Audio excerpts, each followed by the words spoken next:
आप सबने खूब आनंद लिया विवाह में। और ठाकुर जी का विवाह है तो मर्यादा में होता है, लेकिन ये प्रथम विवाह है भगवान का माता रुक्मिणी जी के साथ, इसलिए खूब धूमधाम से हुआ।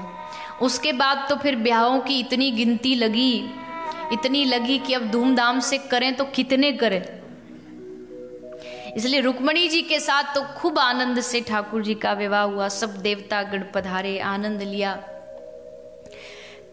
फिर भगवान की शेष जो 8 पटरानी हैं उनका दर्शन श्रवण सुखदेव जी करा रहे हैं। कहते हैं कि एक दूसरी पटरानी का वर्णन आया। एक सत्राजित नाम के व्यक्ति रहा करते थे द्वारिका में। इन सत्राजित राजा के पास एक मणि थी, उस मणि का नाम समंतक मणि था। मणि से होता क्या था, बोले मणि इतनी प्रभावशाली थी कि वो मणि एक ही दिन में 8 भार सोना देती थी। अब इतना सोना किसी के पास एक दिन में आ जाना, ये तो बड़ी भारी उपलब्धि है। तो सबने कहा कि सत्राजित राजा को कि प्रभु आप ये मणि अपने पास रख के क्या कर रहे हो, एक काम करो, इस मणि को आप दे दो भगवान द्वारिकाधीश को, उनके राजकोष में ये मणि जमा हो जाएगी। रोज राजा के राजकोष में इतना सारा सोना धन आएगा, तो जितना किसी देश के पास सोना होता है उतनी उसकी अर्थव्यवस्था मजबूत होती, जितना उसके पास स्वर्ण होगा। तो सब लोगों ने इस सत्राजित को कहा कि महाराजा ये जो मणि है ये आप द्वारिकाधीश को दे दो। इसको ये बात अच्छी नहीं लगी, मणि लेके शिकार के लिए चला गया। इसका भाई प्रसेन वहां से मारा गया। मणि को एक भालू छीन करके ले गया जिसका नाम था जामवंत। श्री प्रभु मणि ढूंढते ढूंढते जामवंत की गुफा में आए। वहां उनका मिलन जामवंत की पुत्री जाम्बती से हुआ।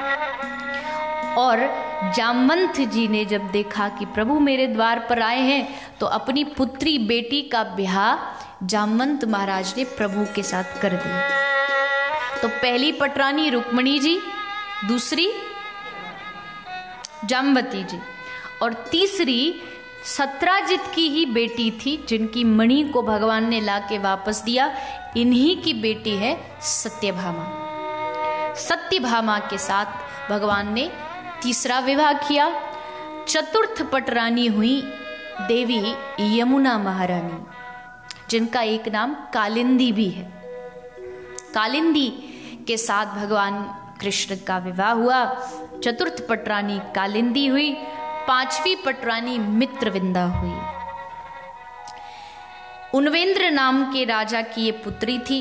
इनके साथ भगवान ने विवाह करके इनको कृतार्थ किया। 6वीं पटरानी नग्नजीत की पुत्री, जिनका एक नाम नग्नजीती भी है और एक नाम सत्या भी है, इनके साथ प्रभु ने विवाह किया। 7वीं पटरानी भगवान की देवी भद्रा हुई। और 8वीं और अंतिम पटरानी भगवान की हुई लक्ष्मणा। तो ये भगवान की 8 मुख्य पटरानी है। इनके बाद भगवान ने 16,100 रानियों के साथ विवाह किया। इनके साथ विवाह कैसे हो गया?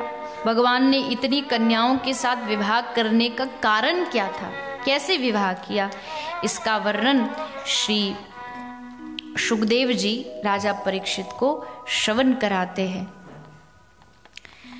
भौमासुर नाम का एक दैत्य, ये पृथ्वी का पुत्र था, भूमि का पुत्र था, इसलिए इसका नाम भौमासुर था।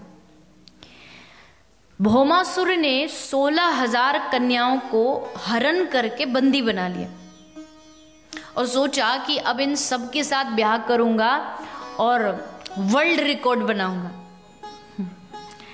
कि देखो इनसे ज्यादा ब्याह किसी का नहीं हो। 1 लाख ब्याह करूंगा, 1 लाख विवाह करूंगा। पर इन 16,000 कन्याओं ने जब देखा कि हम अब बंदी बन चुके हैं, अब हमारा कोई मार्गदर्शक नहीं है, तब कारागार में पड़े पड़े इन कन्याओं ने भगवान को पुकारा। आवाज इनकी पुकार भगवान तक पहुंची और द्वारिकाधीश भगवान सत्यभामा के साथ विमान पर आरूढ़ होकर के भौमासुर के पास आए। भौमासुर के साथ युद्ध करके भौमासुर को मार के उसका उद्धार करके 16,000 कन्याओं को मुक्त कर दिया। भगवान ने कहा अब तुम सब अपने अपने घर वापस चली जाओ। पर सब कन्याओं ने भगवान से प्रार्थना की कि प्रभु अब हमारे वापसी के सब मार्ग बंद हो चुके, क्योंकि प्रभु हम एक महिला है, एक स्त्री है, और इस जगत ने जगत जननी माँ जानकी पर लांछन लगाए तो हम जैसी साधारण महिलाओं को तो ये छोड़ने वाला नहीं है समाज। प्रभु आप समझ लीजिए कि अब हम दुनिया में अनाथ हैं, पर हमने सुना है कि अनाथों का भी अगर कोई नाथ है तो वो स्वयं श्री जगन्नाथ है, इसलिए आप हमें स्वीकार करें। अब केवल आप हमारे हो। और भगवान से जब कोई अपना मान ले, अपना संबंध बना ले, तो फिर भगवान कैसे छोड़ सकते हैं। भगवान ने तुरंत कृपा करते हुए इन सब कन्याओं के साथ विवाह कर लिया।